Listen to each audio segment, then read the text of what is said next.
a dweller in the house of bread.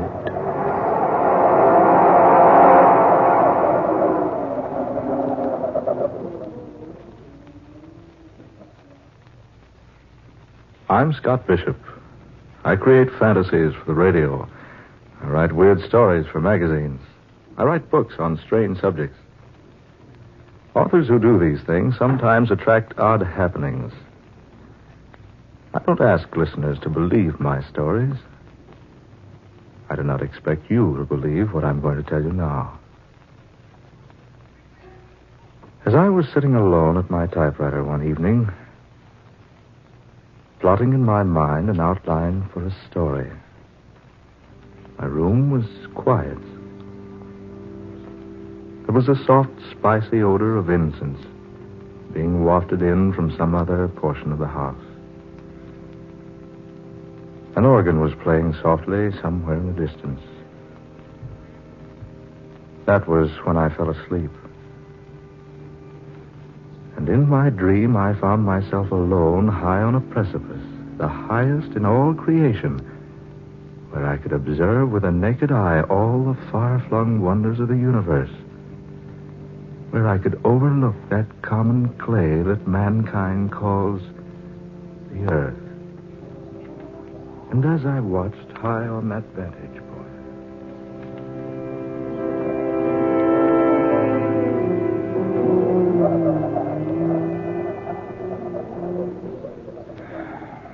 Why do you sigh, my son? Oh, I thought I was alone. Are any of us ever alone? No, I suppose we're not. But it's so desolate up here, so far from anything else. And I seem to be searching for something. Could it be, my son, that the reason is you are searching for the truth? The truth. What is the truth? You ask that? Then asking, you surely must not know. The truth. Is it some vague, inconsequential thing? Some mythical nothingness? Some non-existent wishfulness?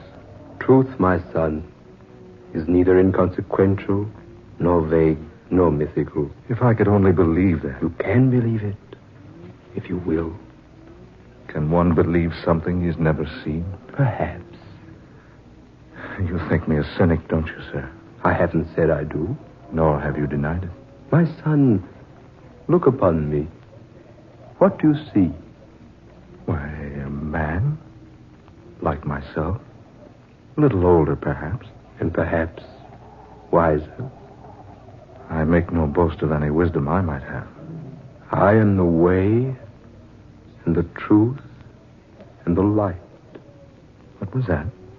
Merely words spoken by a man who was about to die. I know. The Bible. The Bible. The way, and the truth, and the light. If I could only find them. You will find them, if you look far enough. Who are you?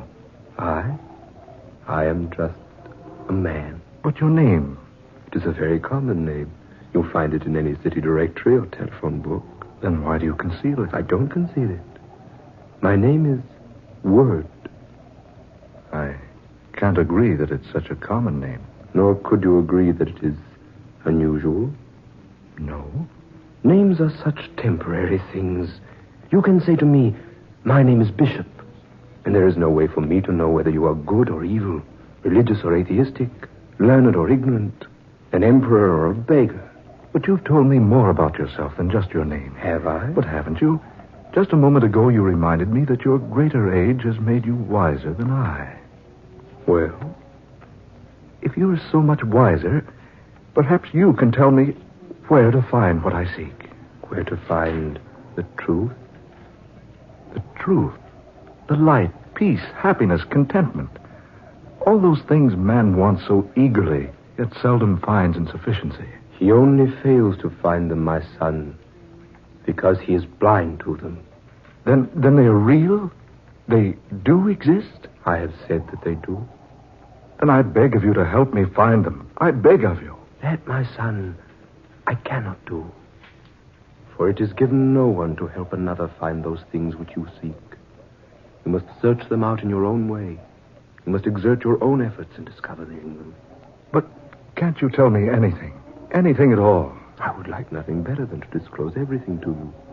But this much I can say. Yes? If you are sincere in wishing to find the truth, if you really desire to know the way of light and happiness and peace, if you would know the road to all these majestic things, then seek you the house of bread. Remember the house of bread. Seek you the house of bread. But wait. Wait, I say. Come back. Don't leave me now. Where is that house? Where will I find it? Where will I find the house? Tell me, O wise one. Where will I find the house of bread?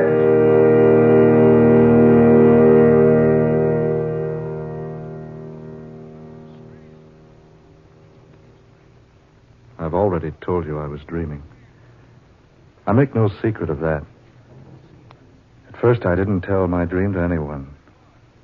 Instead, I cherished it. Gave it many hours of deep thought and serious contemplation. I didn't even tell Sonia. Not at first. I gave much thought to the things the man on the mountaintop had said to me. Those lines he quoted from a book almost as old as Christianity itself. And the house of bread. Where was it? Could I find it? I resolved to try, so I went to my boss.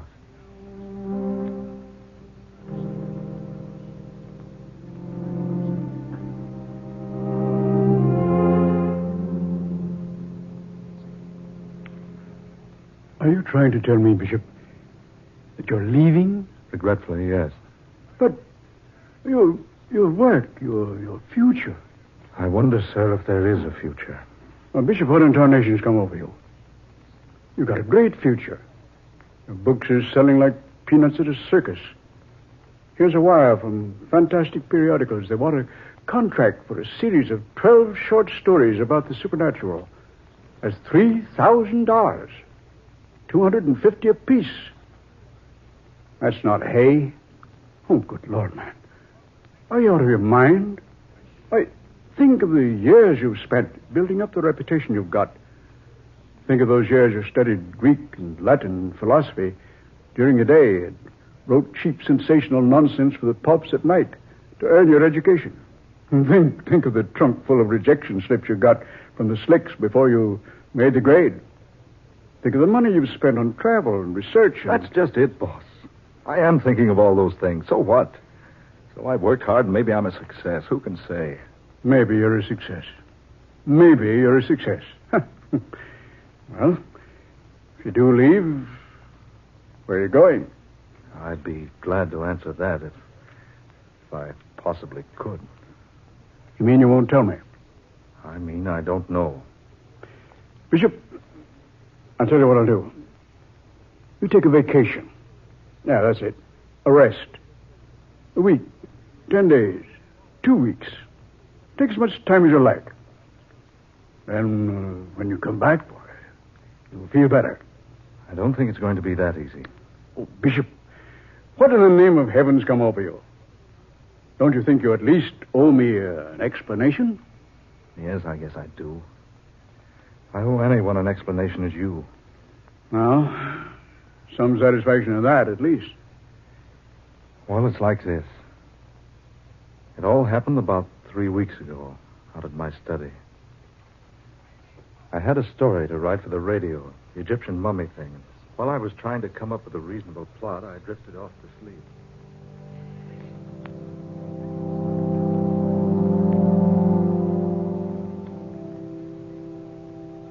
Telling Sonia was different. The difference between telling her and the boss was like the difference between saying, I love you to an actress on the stage and the same thing to the girl you adore. It was pleasant and soothing. Because Sonia understood. Sonia understands everything. She wouldn't be Sonia if she didn't.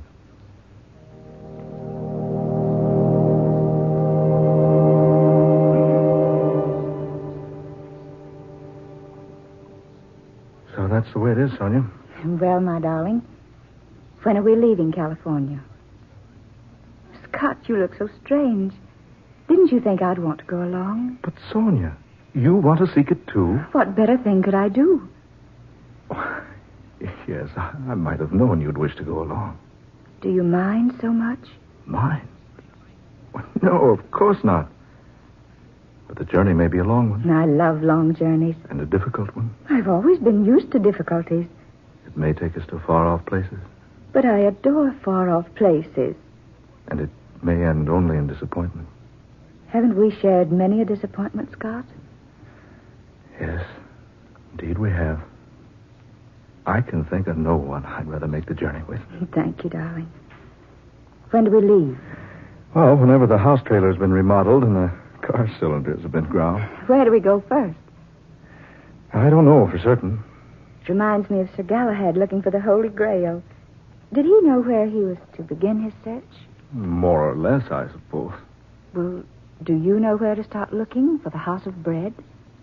Darling, I haven't the slightest idea where to begin.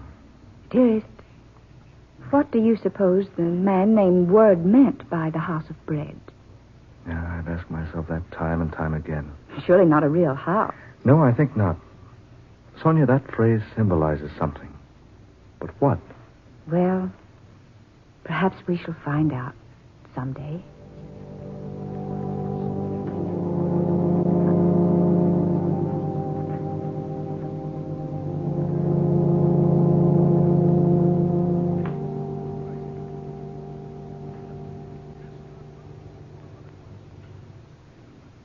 That was when we decided to go seeking a house of bread. As I look back on it now, I don't blame the boss for thinking I was balmy. Here we were, Sonia and I, two supposedly sane, sensible people throwing up everything, kit and caboodle, and taking out to look for something more vague and unknown than Shangri-La or Arcadia or Nirvana, some other synonymous place. And all because of a dream.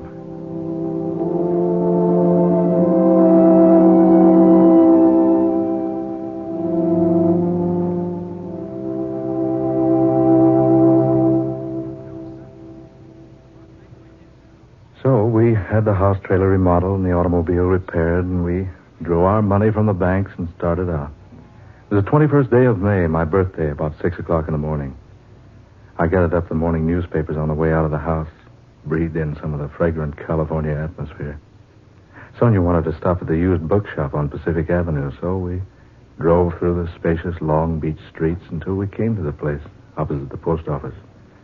Sonia bought 7 travel books and a back issue of a magazine that contained one of my better stories. She said she wanted to drive around Rainbow Pier once, so we did. Then we scooted over to L.A., picked up Highway 66, and drove to Las Vegas. We stayed in a tourist cabin at Boulder that night. Bright and early the next day, we drove over to the dam. As we began driving through the mountains out of the place, I noticed Sonia laboriously writing in a small but bulky book.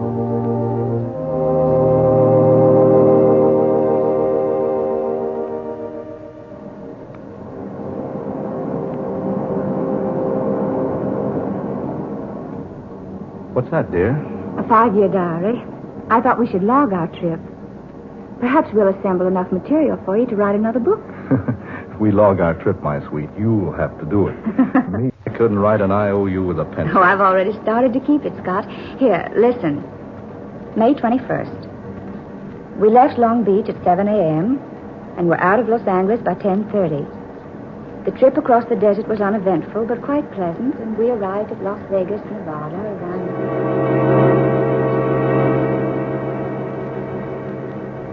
May 22nd, Flagstaff, Gallup, Albuquerque. May 23rd, Amarillo, Oklahoma City, Tulsa. Kansas City, St. Louis, Chicago. Philadelphia, Washington, New York City.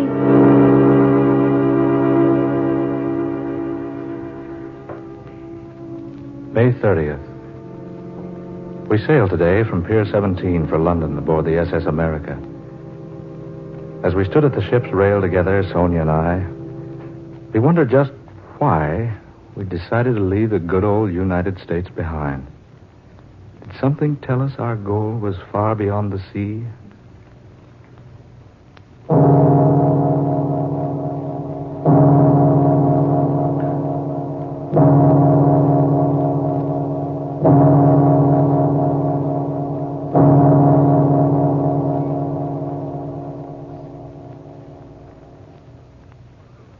We have spent the past few days in London. It is now June 27th. We have seen the River Thames, London Bridge, Trafalgar Square, Downing Street, Westminster Abbey, Buckingham Palace, Piccadilly Circus, and many other points of interest. We were especially attracted by a place called the Light of the World. But the people we asked there, and everywhere else, had never heard of the House of Bread.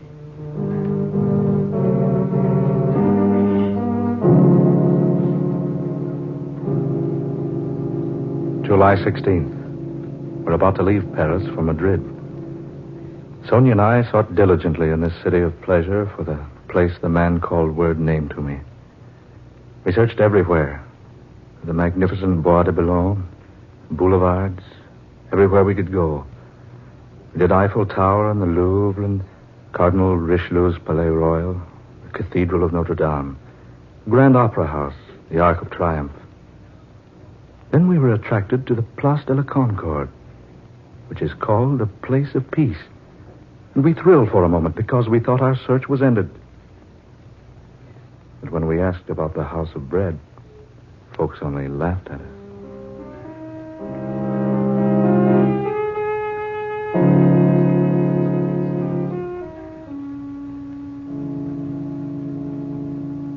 July 30th, Madrid, where there are two classes of people, those who go to bed after 3 a.m.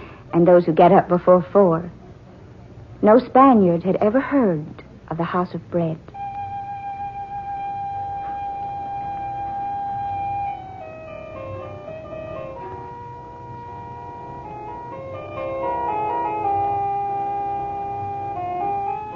Morocco, August 20th. Mingling with the Moors and Arabs, wandering up narrow, crooked, dirty streets, through shabby buildings and unkept markets, all with a general aspect of dilapidation and extreme neglect.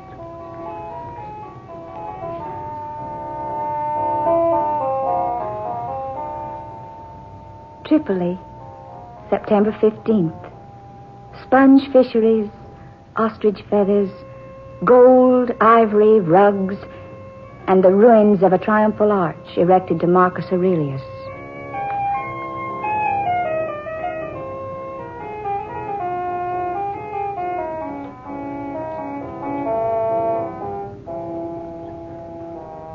Cairo, Egyptians, Arabs, Nubians, and Turks in the city of mosques.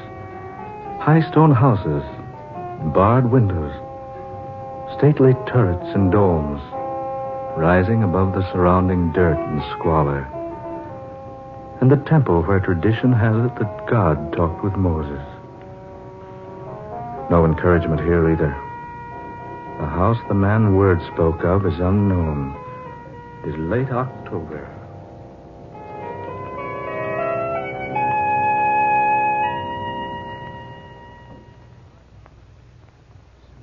November 6th. November 16th. November 26th. December 5th. December 15th. December 25th. Jerusalem. The hill of Calvary, not far from the city gates, where once a humble man bearing a cross of misunderstanding and hate, far heavier than mere beams of wood, drank the last drop in the cup of human bitterness. The city of God. City of David, Solomon, Cyrus, the Persian king. Nebuchadnezzar, the Babylonian. Alexander the Great. Constantine the Great. Pontius Pilate.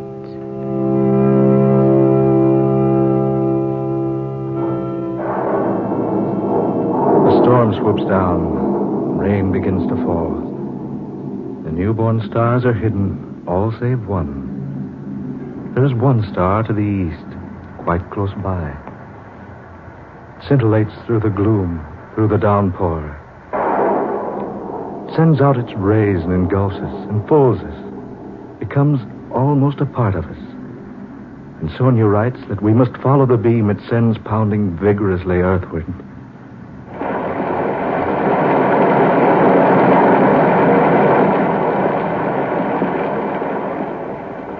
Sonia, let's go back, or at least find shelter. Scott, you're tired.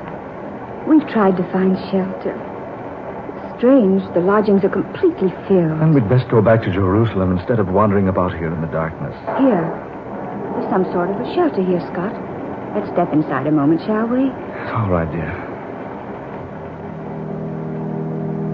There seems to be a light in here. Yes. And there's someone here beside us. Scott, look. I bid you welcome, good people. We beg your pardon. We thought this place was unoccupied. No, do not go. You are welcome here. I say, haven't we met before? I believe we have. Yes, we have. Now I remember. You're the one in my dream. Your name is Word. In the beginning was the Word, and the Word was with God, and the Word was God.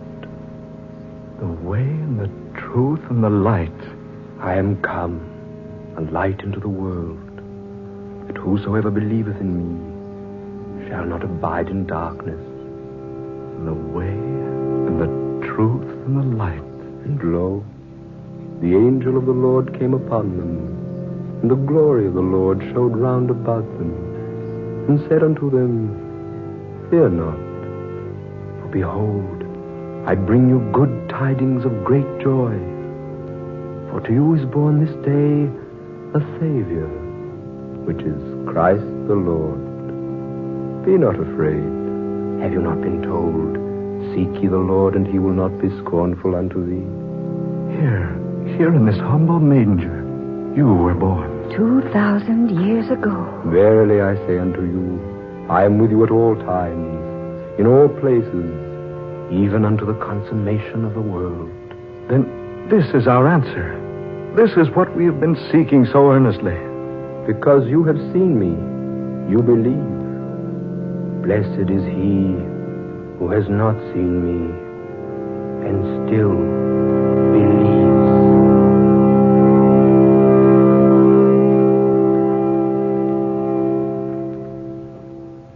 And that is my story. We awoke the next morning feeling more refreshed than we'd felt in all time. The sun was bright, the rain had gone. What was the significance of the house of bread? We didn't learn that until later when I consulted the Britannica. I quote as it is written word for word. Bethlehem, a small town in Palestine situated on a limestone ridge 5 miles south of Jerusalem, a city called by the Hebrews the House of Bread. This is the National Broadcasting Company.